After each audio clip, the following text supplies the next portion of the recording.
Guys good evening. এতিয়া সন্ধিয়া 6টা মান বাজে। পাকঘৰত সোমালোঁ চাহ খাবৰ কাৰণে। আজিকালি অলপ ঠাণ্ডা পৰিছে নহয়, চাহৰ লগত কিবা এটা হ'লে ভাল লাগে ন। সেইকাৰণে ভাবিলোঁ ভাপা পিঠা বনাওঁ।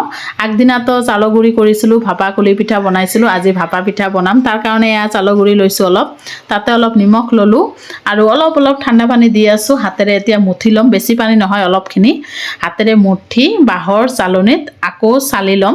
তাৰপিছতহে ভাপা পিঠা বনাব পাৰি। এয়া বাঁহৰ চালনী মই চালি আছোঁ। বাঁহৰ চালনীটো নহয় অলপ ভাঙি গৈছে, ইগনৰ কৰিব আৰু। ইপিনে অলপ নাৰিকল কুৰা ল'লোঁ, লগতে চিনি ল'লোঁ। একেলগে মুঠি মানে একেলগে মিলাই মই পিঠা বনাম, ভাপা পিঠা। আৰু এয়া চেকনি দেখিছে নহয়, এইবিলাক বজাৰত কিনিবলৈ পোৱা যায়, পিঠা বনোৱা চেকনি হয়। এতিয়া মই পিঠা বনাম কুকাৰত, প্ৰেছাৰ কুকাৰত। এয়া বনাই আছোঁ। ইপিনে চাহো বহাই দিছোঁ।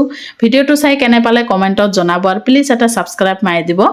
ইপিনে মই পিঠা বনাই আছোঁ আৰু ইপিনে চাহ বনাই আছোঁ। লগতে এয়া পিঠাটো হৈছেই, কিন্তু তলত লাগি ধৰিছে অলপ।